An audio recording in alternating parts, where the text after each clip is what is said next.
রাজনৈতিক পরিস্থিতির কথা জানতে চাচ্ছিলাম, কোন মানে এই ঘটনা ছাড়া এমনিতে কি আসলে আপনি কোনো প্রেশার ফিল করা, আপনার নেতা কর্মীদের কোনো কিছু করা, এই ধরনের কিছু হয়েছে আপনার এলাকায়? হ্যাঁ, আমার নেতাকর্মীদেরকে ক্রমাগত ভয় দেখানো হয়েছে। তাদেরকে বলা হয়েছে 12 তারিখের পর দেখে নেব। তাদেরকে বলা হয়েছে সরকারে আসবে বিএনপি, যদি তোমরা জিতেও যাও। এটা শেষের দিকের কথা, যখন একেবারে বুঝে গিয়েছিল যে হারটা নিশ্চিত, তখন বলেছিল যে যদি তোমরা জিতেও যাও তোমরা কিভাবে কি করো আমরা দেখব। এবং নানানভাবে তারা ঝামেলা তৈরি করার চেষ্টা করেছে, ভয় ভীতি দেখিয়েছে, টাকা ছড়িয়েছে, ভোট কেনার চেষ্টা হয়েছে। আমার সরাইল উপজেলার যিনি ইউনো ছিলেন, উনি চেয়ারম্যানদের আগের দিন ডেকে নিয়ে ইভেন কোথায় ভোট দিতে হবে সেটাও উনি বলেছেন। সো প্রশাসনিক একটা সমস্যা আমার মধ্যে, মানে আমাকে ফেস করতে হচ্ছে। সো মানে বাংলাদেশে যে সহনশীল রাজনীতির কথা আমরা বলি এবং যেটার ভিজুয়ালাইজেশন আমরা দেখেছি, মাননীয় প্রধানমন্ত্রী জনাব তারেক রহমান, তিনি দেখা গেছে বিরোধী দলীয় যে নেতা আছেন তাদের বাসায় গেছেন, তাদের ইফতার পার্টিতে গেছেন, এবং সেটা নিয়ে আমরা অনেকেই আসলে মানে প্রশংসায় ভাসাচ্ছি, কারণ বাংলাদেশে তো আমরা এটা দেখে অভ্যস্ত না। সেটার প্রতিচ্ছবি কি আসলে ফিল্ডে দেখা যায় কিনা, বা বাংলাদেশের সকল রাজনৈতিক মাঠে দেখা যায় কিনা, এটা আমি বলবো যে ধরেন একদম ঊর্ধ্বতন নেতা ছাড়াও কর্মীরা কি আসলে এই সহনশীলতার দিকে যাচ্ছেন, নাকি প্রতিহিংসাকে লালন পালন করে আরো জিইয়ে তুলছেন? আমি আপনাকে একটা উত্তরই দেব। আমরা দেবতা বানাতেও দ্বিধা করি না, আবার সেই দেবতাকে ছুঁড়ে ফেলে ভেঙে চুরে চুরমার করতেও মুহূর্ত সময় নেই না। আমি শুধু এটুকুই বলবো, গুড জেস্টার দেখা যাচ্ছে টপ লেভেলে, একটু সময় দেন, দেখেন মাত্র তো 20 দিন একটা সরকারের, সো একটু ওয়েট করি। আর একটা কথা মাথায় রাখবেন, আমরা 17 বছর দেখেছি প্রধানমন্ত্রী ভালো আর বাকি সবাই খারাপ। এই চর্চা আমরা এখনো আস্তে আস্তে লক্ষ্য করছি যে প্রধানমন্ত্রী ঈশ্বর, বাকিরা সব ইবলিস।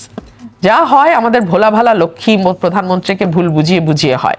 17 বছর আমরা এটা দেখেছি যে না না না উনি আসলে খুব ভালো, আমরা ও বাকিরা সবাই খারাপ, ওনার চারপাশে সবাই খুব খারাপ, ওনাকে সবাই খারাপ করে, সবাই খারাপ বুদ্ধি দেয়। মানে প্রধানমন্ত্রীর কি বুদ্ধি নাই? থাকে না? আমি আসলে মনে করি মাছের পচন মাথা থেকেই শুরু হয়, এটুকুই বলি। ওকে, একটুখানি ব্যক্তিগত জায়গায় আসতে চাই। ধরেন একজন, মানে আমরা যখন অ্যানালাইসিস করতে গেলাম যে সংসদে নারী কয়জন আছেন, সম্ভবত 7 জন আছেন, এবং সরাসরি ভোটে নির্বাচিত হয়ে এত কম সংখ্যক, পার্সেন্টেজটা খুবই কম আসলে।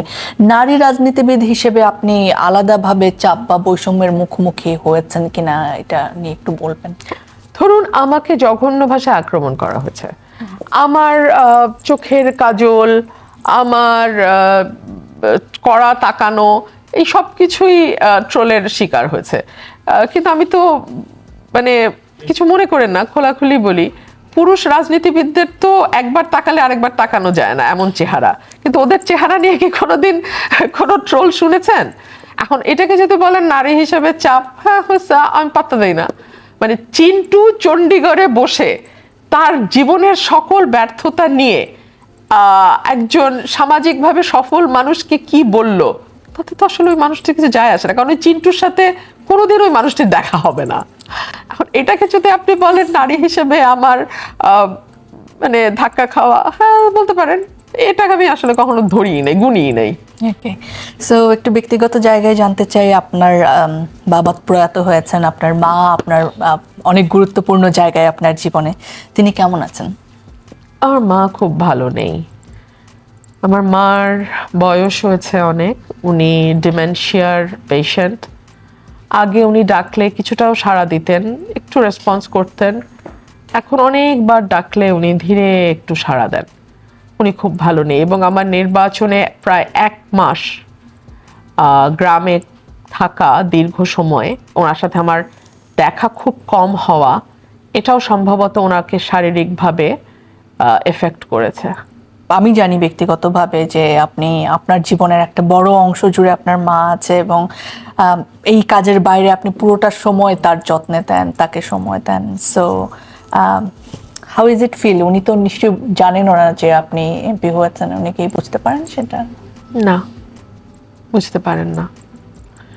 আমার জীবনে আমার সত্যিকার অর্থেই আমার জগৎ জুড়ে যদি কেউ থাকেন, আমার জগতের অর্ধেক আমার বাবা, বাকি অর্ধেক আমার মা। কিন্তু আমার আল্লাহর একটা পরিকল্পনা, এবং ওনার কোনো পরিকল্পনাতে আমি কখনো উফ বলি নাই।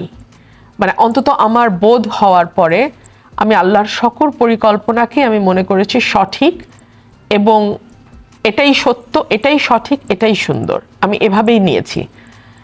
কিন্তু আমি যখন চিন্তা করি যে ধরুন আমার রাজনীতিতে আসা, দেশের মানুষের এত ভালোবাসা পাওয়া, আমার বাবা কিন্তু এগুলো কিচ্ছু দেখে যান নাই। উনি কি স্বপ্ন দেখেছিলেন আপনি পলিটিশিয়ান হবেন ওনার মতো? একদম না, উনি এটা চান নাই। উনি চেয়েছিলেন আমি শিক্ষকতা করি। যখন আমি আইনে পেশায় গেলাম উনি ভেবেছিলেন আমি বিচারপতি হব। তো উনি আমার এই ভালোবাসাটা, মানুষের যে ভালোবাসা, সমর্থন, একজন রাজনীতিবিদ হিসেবে ওনার হয়তো এটা ভালো লাগতো। আমার একটা উঠান বৈঠক, একটা জনসভা হয়ে যায় গ্রামের, আপনি নিজেই গিয়ে দেখেছেন, আপনার সাথে আমার কথাও হয়েছে, যে ছোট্ট একটা সভা, উঠান বৈঠক, সেটা জনসভা হয়ে যাচ্ছে। আমার মা একটা শব্দ খুব বলতেন ছোটবেলা, আমি ভার্সেটাইল মেয়ে চাই। ভার্সেটাইল শব্দটা আমি শিখি আমার মায়ের কাছ থেকে, অর্থাৎ নানান দিকে যার কাজ আছে। হ্যাঁ, সো আমি বই লিখছি, আমার একটা প্রথমা থেকে বেরোবে এই ইয়েতে, আরো দুটো বই আমার আছে বাজারে। আমি বলি, আমি কলাম লিখি, আমি আবার প্র্যাকটিস করি, অর্থাৎ ছোটখাটো ভার্সেটাইল আপনি বললেও বলতে পারেন, নানান দিকে আমার পদচারণা আছে। আমার মা কিন্তু এটা বোঝেননি বা দেখেননি। এটা আল্লাহর পরিকল্পনা। কতদিন ধরে এরকম অসুস্থ আছেন? 10 বছরের উপরে। So you are taking care of her like a baby? Yes, absolutely, absolutely. একদম, মানে এখন উনি আমার কয়েক মাসের বাচ্চা হয়ে গেছেন। আগে তো 2-3 বছরের বাচ্চা ছিলেন, এখন উনি আমার কয়েক মাসের বাচ্চা। সো আমি আল্লাহর এই সিদ্ধান্তেও আমি খুশি। নিশ্চয়ই আল্লাহ সঠিক সিদ্ধান্ত নিয়েছেন, যে ওনারা বুঝবেন না, এটাই ওনার সিদ্ধান্ত, এবং এই সিদ্ধান্তেও আমি খুশি। Do you feel lonely sometimes? না না, একদম না দীপ্তি। মানে এত বড় একটা যে পলিটিক্যাল গ্রুপের সাথে আপনি কাজ করলেন, দলের সাথে, তাদের বিরুদ্ধে গিয়ে এরকম একটা ফাইট দেয়া একজন নারী হিসেবে, অ্যান্ড পরিবারে একেবারে, মানে আমরা যেটা কোর ফ্যামিলি বুঝি, সেখানে আপনার অ্যাক্টিভ কেউ নেই। সো আপাত দৃষ্টিতে বাইরের মানুষ, যদিও জনগণকে নিশ্চয়ই আপনি পরিবার বলবেন, আমার নেতাকর্মীরা আমার পরিবার, সত্যি পরিবার। আমার নেতাকর্মী আমার পরিবার। আমার কাজিন টাজিন যারা আছে, দেশে কেউ নাই, বাইরে, ওদেরকে আমার অত আপন মনে হয় না। আমার গ্রামের একদম খেটে খাওয়া মানুষকে আমার যত আপন লাগে, আমি সত্য বলি দীপ্তি, আমি ওই ভান করি না বলেই কিন্তু মানুষ আমার উপর আস্থা রেখেছে বা ভালোবেসেছে। আমি ওদেরকে আমার অনেক আপন লাগে। ওকে, সো রাজনৈতিক জায়গায় একা লড়েছেন, এই নির্বাচন ঠিক আছে, কিন্তু তারপরেও কি আপনি কোনো দল কিংবা কোনো স্বাধীন প্ল্যাটফর্ম তৈরি করার কথা ভাবছেন কিনা, কোনো দলের সাথে ফিরে যাওয়া কিংবা নতুন করে অ্যাড হওয়ার কথা ভাবছেন কিনা, নাকি একাই জনগণের প্রতিনিধি হিসেবে কাজ করবেন ভবিষ্যতে? আমি আজকে একটা স্বীকারোক্তি দেই। যেদিন বিএনপি আমাকে বহিষ্কার করলো, সেই দিন দেশনেত্রী বেগম খালেদা জিয়া মারা গেছেন। ওই দিন সকাল 6টায় দেশনেত্রী মারা গেছেন, আমাকে বিকাল 3টা বা 4টার দিকে বহিষ্কার করলো। মানে নিউজটা আমি দেখলাম। কি দেখানো হয়েছে? দলীয় শৃঙ্খলা ভঙ্গ। ওকে, তো মানে বিদ্রোহী প্রার্থী হয়েছেন বল। হ্যাঁ, কিন্তু আমার মনোনয়ন প্রত্যাহারের দিন কিন্তু বাকি ছিল আরো 10-15 দিন। সো ওইটুকু অপেক্ষা করা হয় নাই, এবং দেশনেত্রী বেগম খালেদা জিয়ার দাফন সম্পন্ন হয় নাই। রাষ্ট্রীয় এবং দলীয় শোক ঘোষণা করা হয়েছে। আপনার কি মনে হয় এই বহিষ্কারের তাড়াহুড়াটা কেন আমি ছিল? একটু বলি, কারণ আমার উপরে এক ধরনের, এবং আমার খুব হালকা লেগেছে বহিষ্কৃত হওয়ার পরে। কেন লেগেছে? কারণ ধরুন এই যে দীর্ঘ 17 বছরের লড়াই, এবং মোটামুটি একটা ব্যর্থ দলকে ডিফেন্ড করে যাওয়া, এটার কিন্তু একটা বিরাট চাপ ছিল আমার উপরে। মানে একটা নির্বাচন হয়, অ্যাঙ্কররা একটা মুচকে হাসি দিয়ে বলে এবার কি করবেন। এই যে একটা ব্যর্থ দলের 17 বছরের বোঝা টানা, এই বোঝা খুব সহজ ছিল না। 1, 2 হচ্ছে দেশনেত্রী বেগম খালেদা জিয়া যখন ধীরে ধীরে রাজনীতি থেকে সরে যাচ্ছেন কারাবরণের কারণে, আমি দেখছিলাম দলে যারা আমার ব্যাপারে বেশিরভাগই এক ধরনের নাখোশ ছিলেন। ধরুন আপনিও টকশো করেন, আমিও করি, কিন্তু আপনাকে আসলে কেউ চিনছে না বা কেউ ভাবে আপনাকে পছন্দ করছে না, কিন্তু আমি যেখানেই যাচ্ছি সেখানে একটা হই হুল্লোড় হয়ে যাচ্ছে। দেখা যাচ্ছে পাবলিক মিটিং এ আমি বক্তব্য দিয়ে নামার পরেই অর্ধেক মানুষ মিটিং ছেড়ে চলে যাচ্ছে। এটা স্বাভাবিকভাবে বড় পদে থাকা নেতাদের ভালো লাগবে না। সো তাদের এক ধরনের আমাকে তাচ্ছিল্য করার, মানে ব্যক্তিগত পরিসরে তো আমি তার অধীনে, মানে দলীয় জেলাসির শিকারও হয়েছে। আর বলবেন না, ওটা ভয়াবহ। এবং যেহেতু দলগতভাবে আমি তার অধীনে, সে আমাকে তাচ্ছিল্য করছে, আমাকে অপমান করছে। বড় বড় নেতাদের তো আবার অনলাইনেও পান্ডা থাকে, ওই পান্ডারাও আমাকে আক্রমণ করতো তাদের নেতাকে খুশি করতে। সো আমি যে কেবল আওয়ামী লীগের আক্রমণের শিকার হয়েছি তাই নয়, আওয়ামী লীগের সঙ্গে জোট বেঁধে বিএনপির বড় বড় নেতাদের পান্ডারা অনলাইনে আমাকে যথেষ্ট হেনস্থা করেছে। সো এই সকল কিছু থেকে যখন আমি মুক্ত হয়েছি, যখন আমাকে বহিষ্কার করেছে, এবং বিএনপির উপরে একটা আঘাত করতে হলে আওয়ামী লীগের লক্ষ্য ছিল রুমিনের উপর আঘাতটা করো। আঘাত কি? অনলাইনে রুমিনকে হ্যারাস করা শুরু করো। জামাতও তাই, অনলাইনে রুমিনকে হ্যারাস করো। সো এই যে এই হ্যারাসমেন্টের হাত থেকে যে আমি বাঁচছি, এখন ভাই দলেরটা, দলের লোক, দলের সুবিধাভোগী বুঝে নেক, আমি বের হয়ে আসছি, আমি বেঁচে গেছি। সো প্ল্যাটফর্মের কথা ভাবছেন? আর প্রশ্নটা ছিল টু আর্লি, আমার মনে হয় আরো সময় যাক। ওকে, আপনার কি মনে হয় যে ধরেন এবারে জামায়াতে ইসলাম মনে হয় তাদের ইতিহাসে, এবং বাংলাদেশের মনে হয় না অফকোর্স, বাংলাদেশের ইতিহাসে সবচেয়ে বেশি মানে তাদের ভোট পেয়েছেন, তারা আসন পেয়েছেন এবং বিরোধী দল হিসেবে সংসদে থাকবেন। সংসদে তো বিরোধী দল একটা গুরুত্বপূর্ণ ভূমিকা পালন করে। আপনি যখন 18 সংসদে ছিলেন তখনও আপনাকে বক্তব্য দিতে দেওয়া হয়নি। সো বিরোধী দল না থাকলে তো আসলে সরকারকে সঠিক পথে রাখা খুব কঠিন হয়। আপনার কি মনে হয় যে এবারের সংসদ আসলে বিরোধী দল অ্যাক্টিভ ভূমিকা পালন করতে পারবে, কিংবা আলোচনা সমালোচনার মাধ্যমে দেশের স্বার্থকে সামনে রেখে এই সংসদ কাজ করতে পারবে? এটা নির্ভর করবে সরকারের উপর। সরকার যদি চায় বিরোধী দল সঠিকভাবে অ্যাক্টিভলি কাজ করুক সংসদে, তাহলে বিরোধী দল কাজ করতে পারবে। না হলে পারবে না বলছেন?